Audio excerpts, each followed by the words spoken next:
மலர் HD கனடாவின் இன்றைய முக்கிய செய்திகள். இலங்கை செய்திகள். தேர்தல் முடிவடைந்து 2 வாரங்களில் காத்திருக்கும் நற்செய்தி. தமிழ் பொது வேட்பாளர் குறித்து தனது கருத்தை கூறிய அனுர ஆட்சிக்கு வந்தால் 6 மாதங்களில் ஓட நேரிடும் ரிஷாட் பதியுதீன். தென்னிலங்கை தலைவர்களை நம்பி தோல்வியடைந்த இனமே நாம். ஸ்ரீதரன் கவலை. உதயநிதிக்கு பிறகு இன்பநிதி என தெரிவித்ததுதான் துணை முதலமைச்சர் பதவி குறித்து சீமான் காட்டம். ஜஸ்டின் ட்ரூடோவுக்கு மீண்டும் ஒரு அடி. அடுத்த தொகுதியையும் இழந்தது ட்ரூடோ கட்சி. முறைப்பாடுகள் தொடர்பில் தேர்தல் ஆணைக்குழு வெளியிட்டுள்ள அறிவிப்பு. இறுதி நேர சிறப்பு நேர்காணலில் ரணில் பகிரங்க எச்சரிக்கை.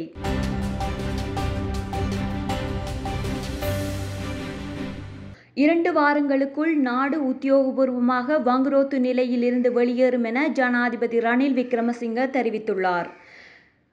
காலியில் நேற்றைய தினம் இடம்பெற்ற இயலும் ஸ்ரீலங்கா பொதுக்கூட்டத்தின் போதே அவர் மேற்கண்டவாறு குறிப்பிட்டுள்ளார். தொடர்ந்தும் அவர் அங்கு தெரிவித்ததாவது, IMF, உலக வங்கி, ஆசிய அபிவிருத்தி வங்கி ஆகியவற்றுடன் நான் கலந்துரையாடினேன். எங்களை போன்ற நடுத்தர வருமானம் கொண்ட நாட்டிற்கு ஏற்ற ஒரு ஒப்பந்தத்தை எட்டினோம். இப்போது வங்குரோத்து நிலையை அகற்ற 3வது குழுவுடன் ஒப்பந்தம் செய்ய வேண்டும். அந்த தனியார் பங்குகள் நாளைக்கு முடிவடையும். நான் இந்த நாட்டின் வங்குரோத்து நிலையை நீக்கும் அதிகாரப்பூர்வ நிலையை அடைந்துவிட்டேன். இந்த விடயங்களை மாற்ற மாட்டோம் என IMF மேலாண்மை இயக்குனர் கூறினார். தேர்தல் முடிவடைந்த 2 வாரத்தில் அவர்கள் இந்த வேலை திட்டங்களை நிறைவு செய்து விடுவார்கள் என்றார். எந்த ஒரு அரசியல் கட்சிக்கும் அல்லது அரசியல் சமூக அமைப்புக்கும் தமது தரப்பிலிருந்து ஒரு வேட்பாளரை முன்னிறுத்தும் உரிமை உள்ளது என தேசிய மக்கள் சக்தியின் ஜனாதிபதி வேட்பாளர் அனுரகுமார திசாநாயக்க தெரிவித்துள்ளார். தனியார் தொலைக்காட்சி நிகழ்ச்சி ஒன்றில் கலந்து கொண்ட அனுரகுமாரவிடம் தமிழ் பொது வேட்பாளர் குறித்து எழுப்பப்பட்ட கேள்விக்கே அவர் இவ்வாறு பதிலளித்துள்ளார். மேலும் அவர் தெரிவிக்கையில், தமிழ் மக்களை பிரதிநிதித்துவப்படுத்தும் வகையில் ஒரு வேட்பாளரை நியமிப்பது அவர்களின் ஜனநாயக உரிமையாகும். எனினும் தமிழ், சிங்கள மற்றும் முஸ்லிம் எனும் அடிப்படையில் நாம் நமது அரசியலை நகர்த்த வேண்டிய தேவையில்லை. குறித்த சமூகங்களுக்கு தனிப்பட்ட பிரச்சினைகள் இருக்கும்.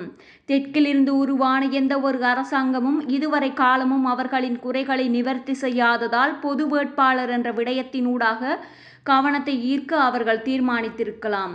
இருப்பினும் நாம் பிரிவினைவாத அரசியலை விடுத்து அனைவரும் ஒன்றிணைந்த அரசியலை முன்னகர்த்த வேண்டும். எவ்வாறாயினும் இதன் மூலம் அவர்கள் கூற முற்படும் செய்திகள் மற்றும் கருத்துக்களை எம்மால் புரிந்து கொள்ள முடிகின்றது. தமிழ் பொது வேட்பாளர் பெரும் வாக்குகள் மூலம் தமிழ் சமூகம் எதிர்பார்க்கும் விடயங்களை எம்மால் மதிப்பிட முடியும் என கூறியுள்ளார். அனுர ஆட்சிக்கு வந்தால் 6 மாதங்களில் ஓட நேரிடும் என அகில இலங்கை மக்கள் காங்கிரஸ் தலைவரும் நாடாளுமன்ற உறுப்பினருமான ரிஷாட் பதியுதீன் தெரிவித்துள்ளார். ஐக்கிய மக்கள் கூட்டணியின் ஜனாதிபதி வேட்பாளர் சஜித் பிரேமதாசவை ஆதரித்து புத்தளத்தில் 17/9/2024 இடம்பெற்ற பிரச்சார கூட்டத்தில் உரையாற்றிய போதே அவர் மேற்கண்டவாறு கூறியுள்ளார்.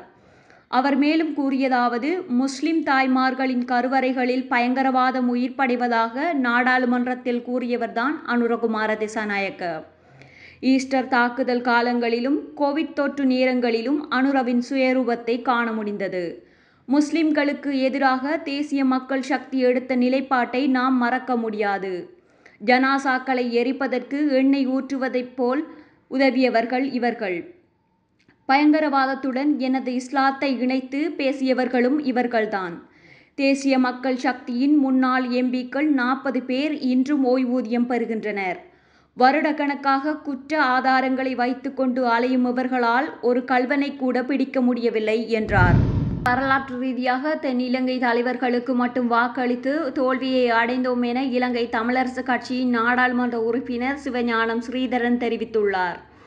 யாழ்ப்பாணம் மூளாய் வேராம் பகுதியில் இடம்பெற்ற தமிழ் பொது வேட்பாளருக்கு ஆதரவான பிரசார கூட்டத்தில் கலந்து கொண்டு கருத்து தெரிவிக்கும் போதே அவர் மேற்கண்டவாறு குறிப்பிட்டுள்ளார். மேலும் அவர் கூறுகையில், நாம் 2010ஆம் ஆண்டு அப்போதைய ஜனாதிபதி வேட்பாளர் சரத் பொன்சேகாவை ஆதரித்து தோல்வியடைந்தோம். 2019ஆம் ஆண்டு அப்போதைய ஜனாதிபதி வேட்பாளராக இருந்த சஜித் பிரேமதாசவை ஆதரித்து தோல்வியடைந்தோம். 2015ஆம் ஆண்டு மைத்திரிபால சிறிசேனவை ஆதரித்து அவர் வெற்றியடைந்திருந்தாலும் எமக்கான உரிமைகளை அவர் மீட்டு தரவில்லை என தெரிவித்துள்ளார். தமிழகத்தின் துணை முதலமைச்சராக உதயநிதி ஸ்டாலின் பதவியேற்க உள்ளார் என்ற தகவல் பரவி வருவது தொடர்பாக சீமான் கருத்து தெரிவித்துள்ளார்.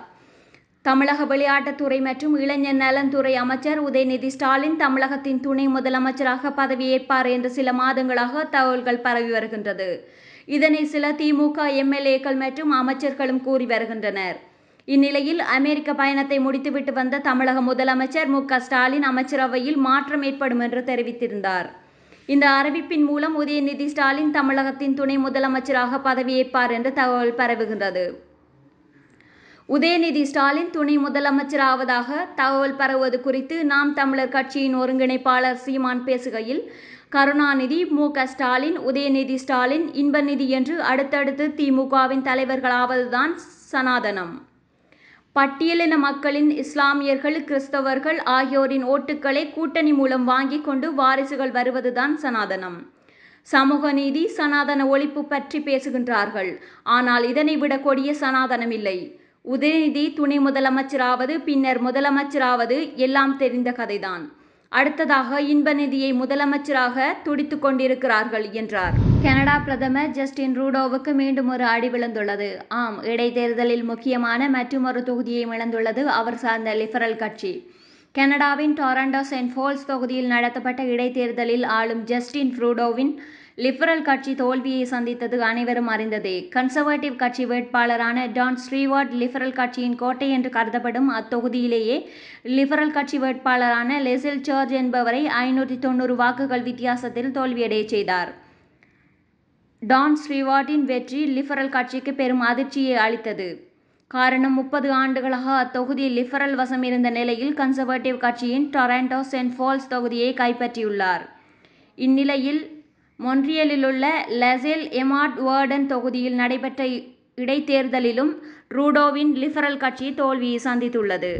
ஜனாதிபதி தேர்தலுடன் தொடர்புடைய முறைப்பாடுகளின் எண்ணிக்கை தொடர்ந்து அதிகரித்துள்ளதாக தேர்தல் ஆணைக்குழு அறிவித்துள்ளது. கடந்த 24 மணி நேரத்தில் 156 முறைப்பாடுகள் முன்வைக்கப்பட்டுள்ளதாகவும் அறிவிக்கப்பட்டுள்ளது. அந்த வகையில் ஜூலை 31ஆம் தேதியிலிருந்து செப்டம்பர் 17ஆம் தேதி வரை 4737ஆக முறைப்பாடுகள் எண்ணிக்கை அதிகரித்துள்ளன. இந்த காலப்பகுதியில் தேர்தல் வன்முறைகள் தொடர்பில் 31 முறைப்பாடுகள் பதிவு செய்யப்பட்டுள்ளதாக தேர்தல் ஆணைக்குழு தெரிவித்துள்ளது.